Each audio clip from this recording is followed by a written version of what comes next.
Hello everyone. Today we have a very interesting story about a lazy boy who turned out to be quite smart.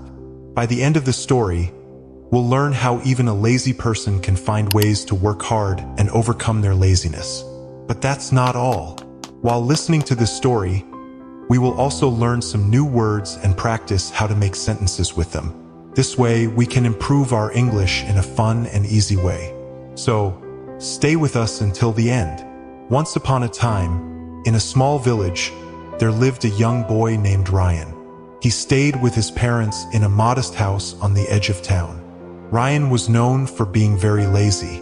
Every day, he helped his father in the fields, but his job was only to chase away the birds that came to eat their rice crops. Most people in the village used sticks or slingshots to scare the birds, but Ryan didn't like to move around too much. Instead, he built wooden poles in different parts of the field and connected them with ropes. This way, he could scare the birds without even standing up. He could just lie down and relax. Ryan's father often worried about his laziness. He thought, if I get sick, how will Ryan take care of everything? But since Ryan always managed to finish his work, his father didn't get angry with him. One summer, during a particularly dry season, Ryan's father fell very sick. Ryan suddenly had to take care of the entire field by himself. He tried his best, but he wasn't used to doing hard work. After a few weeks, the crops started to dry up because they didn't get enough water. Ryan couldn't manage it all alone. That night, as he sat outside under the stars, he felt useless and disappointed. He thought, why didn't I ever try harder? Now my family's hope is gone. The next morning, Ryan heard people talking in the village. Curious, he went to see what was happening. A soldier was making an announcement about a big competition at the king's palace. The winner would receive a chest of gold. Ryan thought, this could save my family. Without thinking much, Ryan decided to join the competition. The villagers laughed when they heard this. They said, how can someone as lazy as Ryan win against strong people from all over the kingdom? But Ryan didn't care. He had 3 days to reach the palace, so he started his journey early. His parents didn't believe he could win, but they hoped the experience would teach him to work harder and change his lazy ways. After 3 days, the competition began. All the participants gathered near a large lake. Many of them were strong and fit, which made Ryan feel nervous. How can I beat these people? He thought. Then the rules were announced. They had to cross the lake, and the first 3 people to finish would move to the next round. The countdown started 3, 2, 1, go. Everyone jumped into the lake and began swimming. But Ryan stayed behind, thinking, there's no way I can win if I just swim. Suddenly, he had an idea. He ran into a nearby forest, found some broken branches, and built a small raft. Using another piece of wood as a paddle, Ryan thought, this is a race to cross the lake, not just a swimming race. I may not be strong, but I can be smart.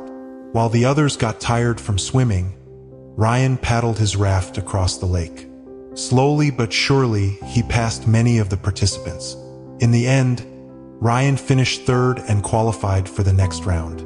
2 other contestants, who were very strong, also made it to the next round. The following day, the final competition began. Each contestant was given a large wooden block. The task was to push the block 1 kilometer to the finish line. Behind them were various tools they could choose from to help, but they could only pick one. The first contestant quickly grabbed a rope and started pulling the block. The second contestant chose a piece of wood to use as a lever. Ryan, however, didn't rush. He thought carefully about the tools. I can't win by using my muscles. I need to think smarter, he said to himself. After thinking for a while, Ryan picked a small knife. The crowd was confused. How can a knife help him move such a big block? They wondered. But instead of trying to push the block, Ryan started carving it. He carefully cut the block into a round shape like a ball. After an hour, he finished carving. Now, instead of a heavy block, he had a wooden ball. Ryan easily pushed the ball forward while the other contestants struggled with their heavy blocks. With determination and effort, Ryan rolled his wooden ball down the road, catching up to the others.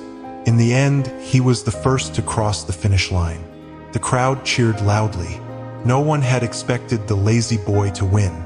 This story teaches us that lazy people can be smart, but to achieve something great, they need a strong reason to work hard. For Ryan, it was his love for his family. If you ever feel lazy, find a powerful reason to push yourself. Whether it's for your family, your dreams, or proving others wrong, a big goal can motivate you to give your best. Today, we also learned new words and sentences through the story. Remember, learning English can be fun when you practice regularly. So, keep listening, learning, and growing. Don't forget to subscribe, and I'll see you in the next story. Thank you for watching.